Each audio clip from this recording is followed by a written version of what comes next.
This is a Founding Media podcast.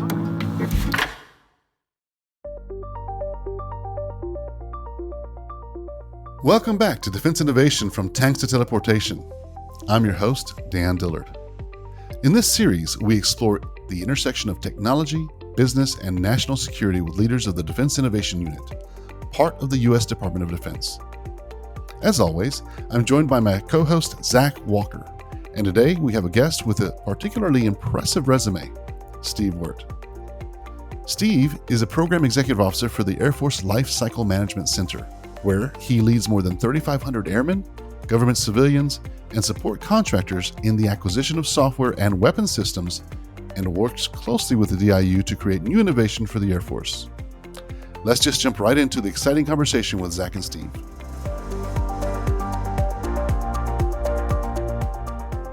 Mr. Wert, first, I just want to say it's an honor to have you on our podcast today. We really appreciate it. And also, thank you for about 30 years of service to our nation, both as a uniformed Air Force officer and now as an Air Force senior civilian.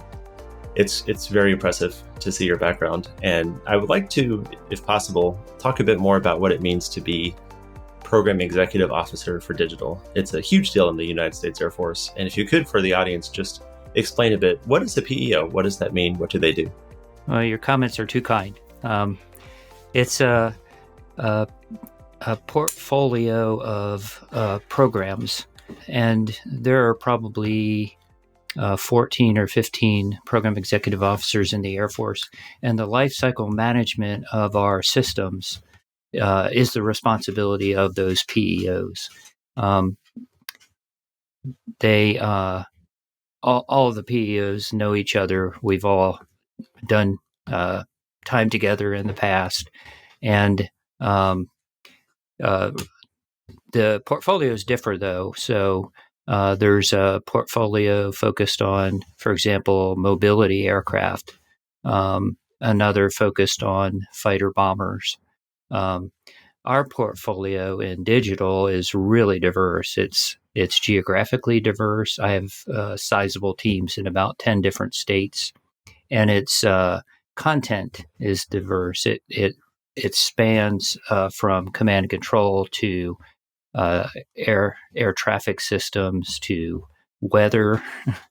We don't control the weather, but we have a lot of systems that measure and predict. Steve, in doing research for the show, I was just looking at the long list of accomplishments. One of the things that always piques my interest when interviewing a guest is just kind of taking us through the motivation. I noticed that you were once a student here in Austin, at the University of Texas. You mind briefly taking us from what it was, having the mindset of a student, and then taking you down the path that you are now? Yeah, so my undergraduate degree was in engineering from the University of Florida, and I spent about 6 years in the laboratory, which is very hands-on work. And then the Air Force sponsored me for my master's degree at UT Austin, which I loved. Austin's a great city. The degree itself was in the mechanical engineering department, but really it was in operations research and industrial engineering. And what that did for me was it gave me problem-solving skills. I left UT Austin with a master's degree feeling like I could model and simulate or optimize or figure out an answer with uncertainty bounds to any problem. And that has served me incredibly well in dealing with problems in our programs in our portfolio. Well, as I'm wrapping my head around some of the other things I've read, the significance and importance of the work that you do with DIU, and also, obviously PEO Digital, I read that you lead like 3,500 airmen, government civilians, support contractors, and you're, as you explained, in the acquisition of software, weapon systems, and the standardization and dissemination of Agile software throughout the Air Force. For a civilian like myself, it really sounds like it comes right out of Hollywood. So it's really interesting to talk about. You mind walking us through what your typical day looks like? A typical day. A lot of meetings, that's for sure.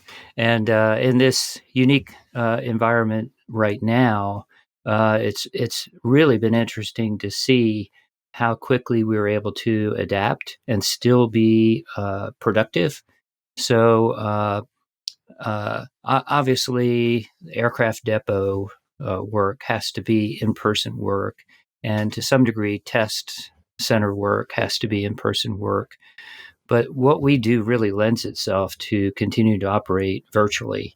And so we're estimating our productivity is between 90 and 100%, even though we're max telework.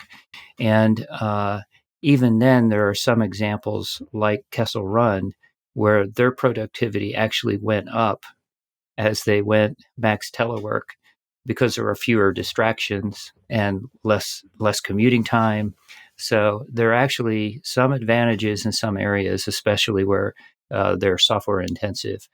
And I think the whole software topic is interesting. It's what led to our portfolio being renamed. It was Battle Management. It's now PEO Digital, of course. Um, it's in part the Air Force realization that over time everything is becoming software controlled. Everything. You mentioned Kessel Run, and I hope we can talk a bit more about that in a few minutes, because that's really where Defense Innovation Unit was involved in transitioning a prototype to a program of record, or a PEO. But I'd like to talk a bit first about some of the other programs you were involved in, because I think it's important to get that perspective on really what you have to deal with in some of these massive programs. So looking at your bio, some of the programs you were involved in, and I'm sure it's much more than this: Advanced Medium Range Air-to-Air Missile, AMRAAM, Program Manager for the missile integration with the NATO Eurofighter, the Peace Onyx F-16, and others. You later directed the Airborne Warning and Control System Radar Development Team. You led the ACAT-1 U.S.-NATO Radar System Improvement Program. You were later the Director for Surveillance and Control Programs, including the E3, E4, and P-Shield. So many different platforms across the United States Air Force. Many of them very old, very typical as you would imagine a program to be like. Could you explain a bit more about what it was like working in those programs and some of the challenges you face, particularly when it comes to modernization? And like you said, with everything being run on software.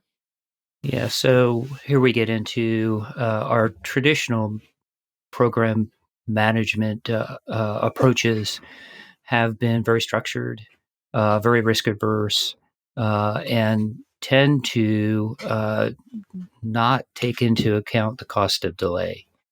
And for some very complicated, very hardware intensive programs, that's maybe still appropriate, although we can argue about the level of oversight and bureaucracy. But yeah, many of those programs were quite traditional. On AMRAAM, you mentioned that was quite a while ago, but we spent 3 years getting a milestone C decision, a decision to actually go into production. That's on an air-to-air weapon that has proved to be the most effective air-to-air weapon ever. So yeah, it's sort of a very structured, gated process where the big deal is a milestone review, typically at a very high level of rank, and decisions tend to be quite risk diverse. I mean, it's a common expression to say anybody can say no, but only one person can say yes. Well, it sounds like to have 3 years to get to a decision to then move forward. There's a lot of people that say no along that way. So I think that's a wonderful segue. If we could talk a bit more about how we've worked together with the Defense Innovation Unit in your office. We've had 2 projects together. One is Kessel Run, as we very briefly alluded to earlier. And the other one is more hardware focused. It's this Cobra Dane radar effort. Could you please tell the audience a bit more, just 100,000 foot level, what are those programs? What is so special about them? And in terms of how we work together, maybe not taking 3 years for decisions, right? What was so special about the process that we used? Yeah, so the big deal from DIU is Agile software development. I had not been exposed to it, and within the department, we were still developing software as if we were designing a new airplane or a new complicated airplane, and so Ms. Costello, who is the civilian deputy to the Service Acquisition Authority, General Bender, now retired, and myself, we went out to Dell Pivotal in San Francisco, and I saw Agile software development, or what's sometimes called DevOps, for the first time, and instantly got how wrong we were developing software in the Air Force, and came back and within my portfolio it was pretty easy to begin changing things. And that started with air operations centers. Kessel Run, was launched in a very innovative way. It was kind of a shock to many people that our teams were able to stand up this mostly organic software development capability in downtown Boston, not on an Air Force base, and move out. So the single biggest thing that DIU gave us is the whole idea of Agile software development. The other program you mentioned, Coberdane's interesting. It's a very old, very large early warning radar that is still quite capable. Largely, it's a sustainment challenge to keep it running, and it needs to run 24/7 with very little maintenance periods. But it's still running today on a VAX 6500, which may be older than Zach. I'm not sure. Let's go with yes. That's a problem. So one of the things that we wanted to do is rehost the software that's running on that very old VAX and a Spark. Rehost that. When I considered the traditional defense, major primes, it led me to wonder whether they were the best best companies to involve in a project like rehosting very old software on a modern compute platform. And that's why my team sought out DIU and put other transaction authorities in place. And that project's still ongoing. In fact, they recently awarded the production phase. That's wonderful. Wow. And that's where we work with organizations like Mr. Wert so that it lives long beyond just our initial work together. That's a huge deal. I had no idea.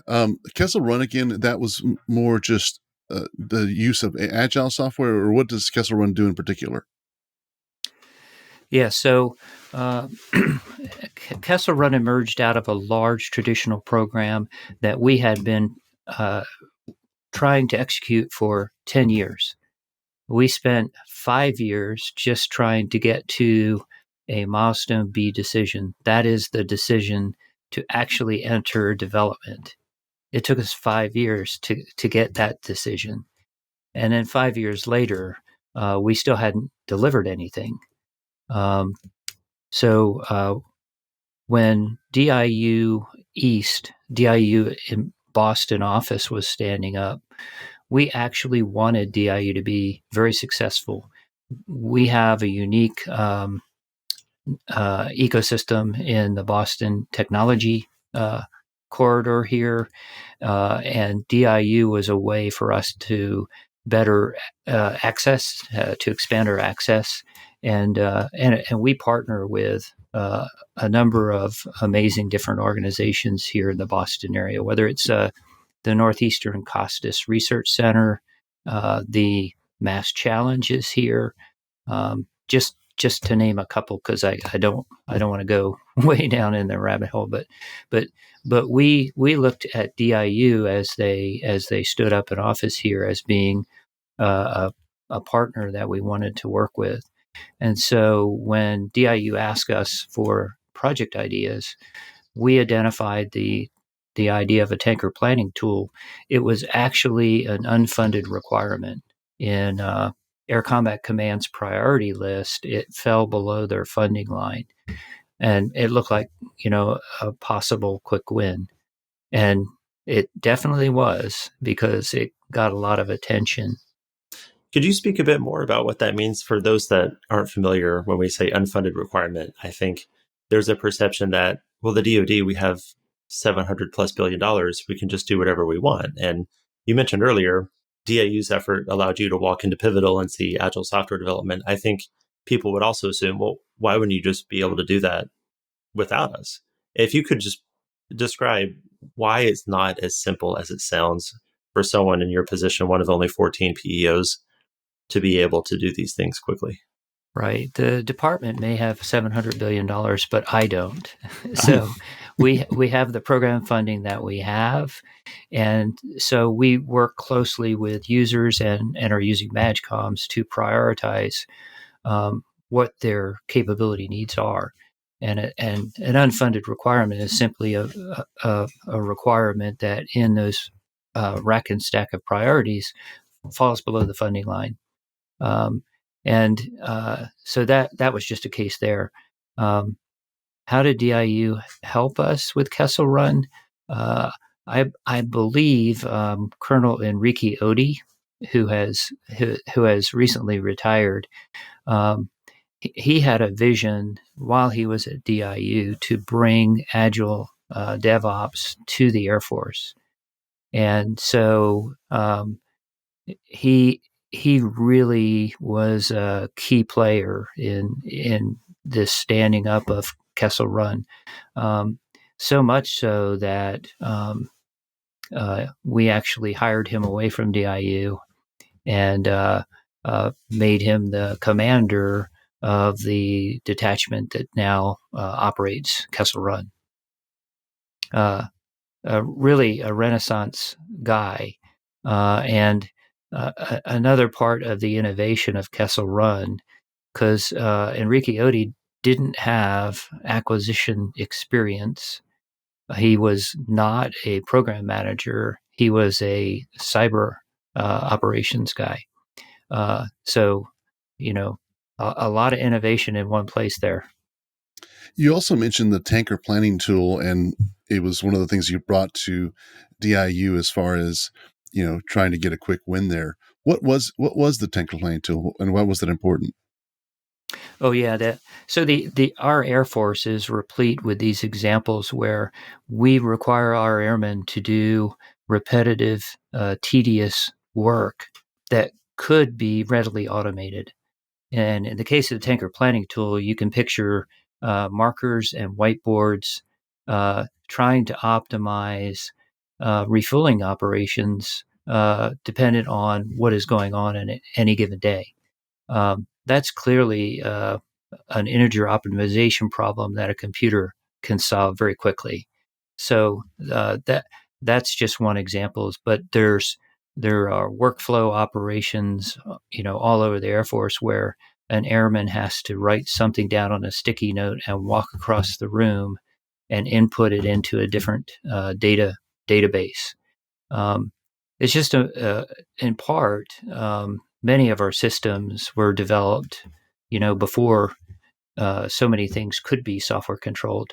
So there weren't bots, for example, or some of the things that we take for granted now.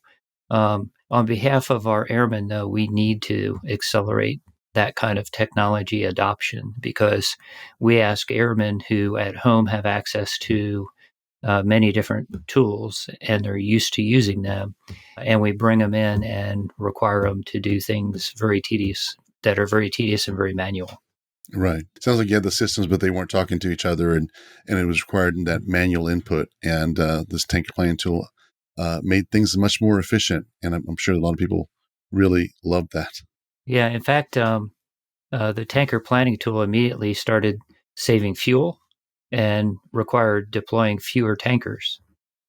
That's something that I think we also have a sometimes struggle to deal with, is figuring out how much something is worth, what an effort is worth in terms of time and savings. And Take Your Planning Tool was really the first project for us where it was clear, like, okay, this is definitely giving us a huge return on investment. As we calculated, and I don't know if these numbers have changed, about $130 million a year, just not flying tankers we don't need. I mean, it's just free money, and essentially. I'm curious if those numbers have changed over time, but it was very easy to quantify when we were transitioning the program. Yeah, and that's part of what I saw immediately when I was out in San Francisco, are the immediate recognition that our traditional way of doing things ignores the cost of delay, and that our approach to software had been, clearly defined, hundreds of requirements, make sure we have a plan from start to finish, and do all those things. In the meantime, you could have implemented a software change that saved money, that or that provided warfighting capability very quickly. So that cost of delay is something that the traditional approach does not acknowledge. Speaking of the traditional approach, you mentioned Enrique, and of course, I don't think I've had a conversation where I haven't mentioned, he hasn't come up in some way. He's the one thing that unifies the entire defense innovation ecosystem. But he, like myself, we had no idea anything about acquisitions. He's a cyber officer. I was an intel officer, both doing projects. In some ways, look at it both ways. One, running with scissors. Two, taking a fresh approach to acquisition.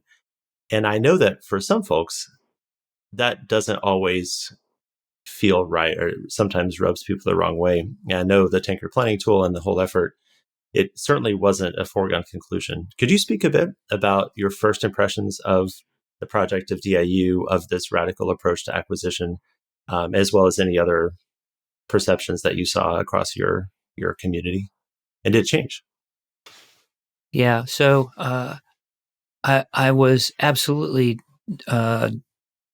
not opposed to DIU. In fact, I was very excited that a Boston office was standing up. Um, as we were both executing the traditional program and Tanker Planning Tool was being rolled out, my only objection was there were some claims made that clearly were over the top, right? So I remember the lead for DIU at the time said, well, DIU could do the program that the Air Force is doing, and it could do it for 1/10 of the cost and in probably less than a year. On the one hand, I'm sure he knew a lot of things. On the other hand, he didn't have a clue what the AOC weapon system actually is and how complicated it is, and what it would actually take. And so, despite the amazing things that Kessel Run has been able to do, one could argue a few years later, we're still not everywhere we want to be. So there were some pretty wild claims made associated with the Tanker Planning Tool, which actually wasn't necessary because it was patently obvious that it was a better approach to developing software. It's great. And in partnership, it sounds like we came up with something that worked. So we met in the middle for something that provides good capability, but is also feasible. Yeah. So I've been critical of traditional acquisition approaches for a long time, but in many ways, we have to live with the system that we have. I've been interested for a long time with this idea of we've got this traditional program, but what if I had a small team over here and told them, do everything you can and beat the traditional program? That would be great, except for I don't have enough people to do that. So I would say that the Air Force did have a choice. It could have stuck with a traditional approach and continued to try and make a failing contractor deliver something, and attempt to crush, the small team that was working tanker planning. But there were some really strong, key leaders like General Harangian in theater who were supporting that effort. And I think the Air Force made a very good decision to double down on that kind of tanker planning tool approach.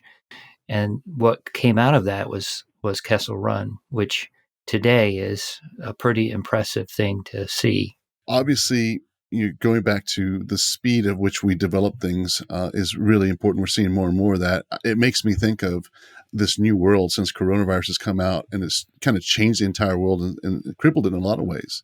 So what important work do you think needs to be done here by both, commercial companies, public-private partnerships that need to be thinking on defense? How do we defend against these kind of problems?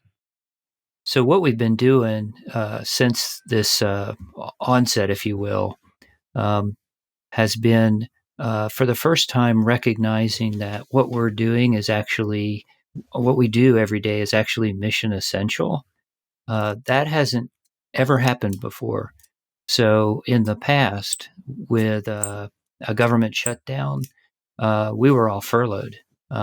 So I was even in my current position, I was furloughed a few years ago.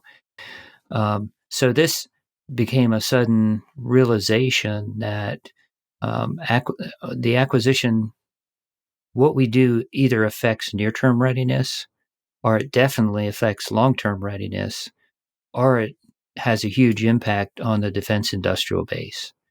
And so suddenly we're trying to keep everything going in the midst of this pandemic that we're in, and trying to do everything we can virtually. So we saw some program impacts almost immediately, and then reversed our mindset. Our job is not just to capture program impacts, it's to mitigate them. And so we've accumulated over time now a set of ways to try and mitigate delays in programs. One of those is we've learned to do amazing things remotely. Right now, this week, there's an ongoing operational test of mission planning software, and it's being done completely virtually. Never been done before. That requires a really close partnership with the MAGCOM we're supporting to be able to do that. And we're still installing Windows 10 patches in the long range radars up in Alaska, but we're doing it remotely with reachback support. So the sustainer on the site is actually installing the patch in accordance with a set of instructions that we send, and someone's on the phone, walking them through that. Much like this podcast. I'm surprised to hear it's not Windows 3.1, so that's in progress. There you go. Yeah, so that's the number one thing we've been doing is those kinds of virtual things. Number two is elevating up the level of mission essential, elevating that. So instead of just my program manager reaching across to try and get support, they elevate that up, and I might engage, or my boss might engage, or somebody else until it's recognized. So we had an asset out at a radar range at Point Magoo. They had just shut down for the coronavirus.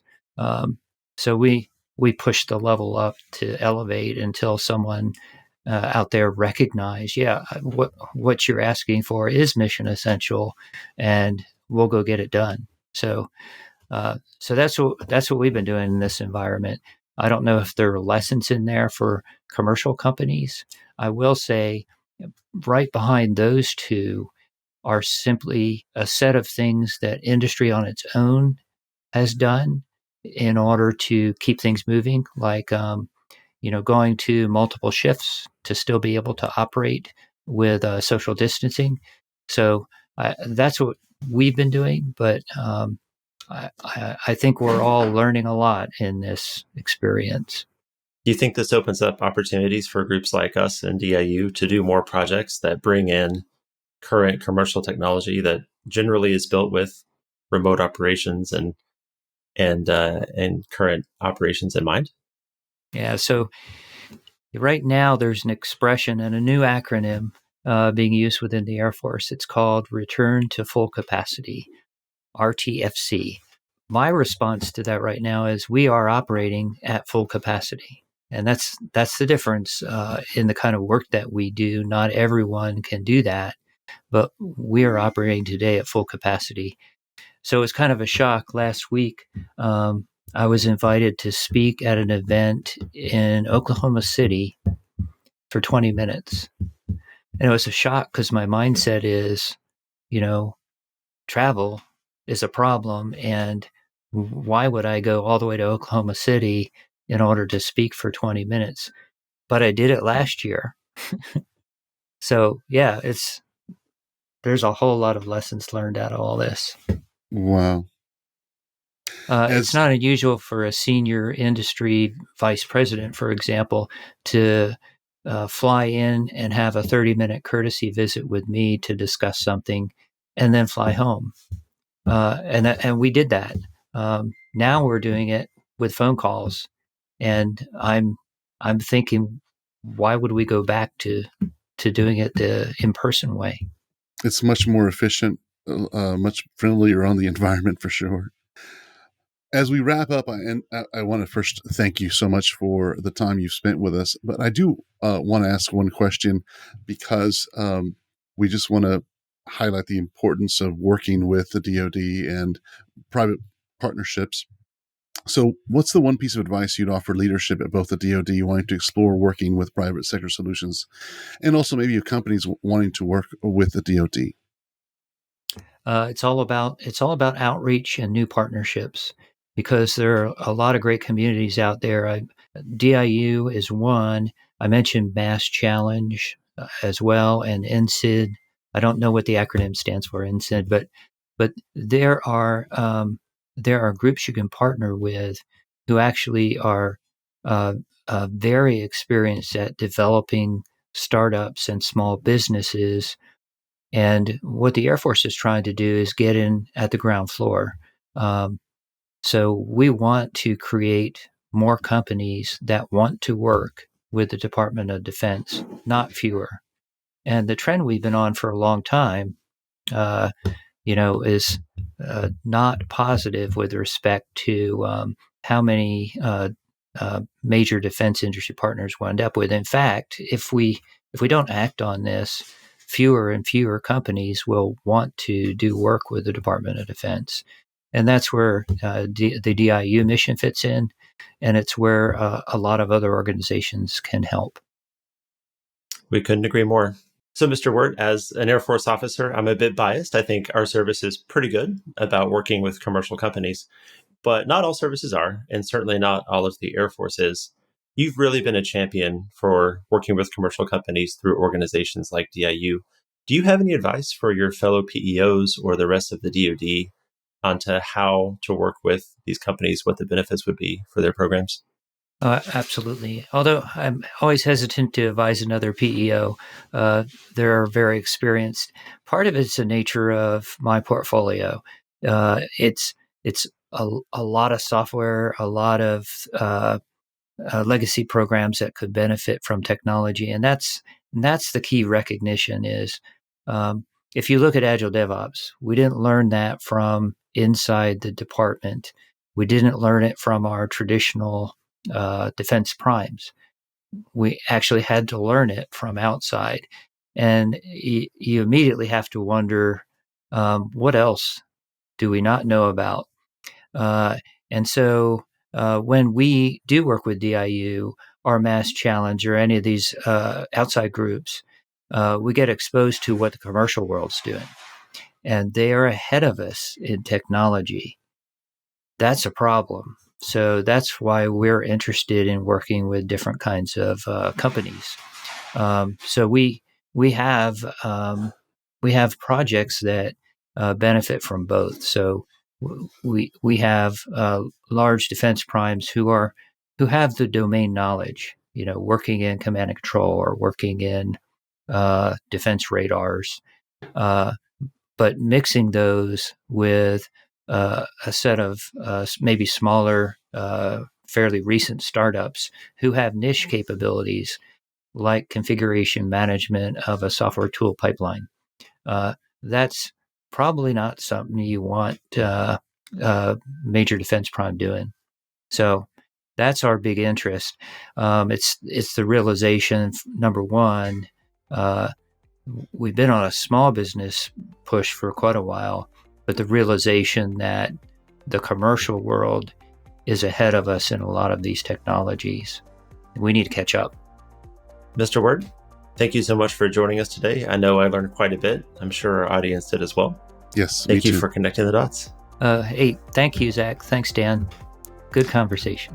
We appreciate you taking the time today.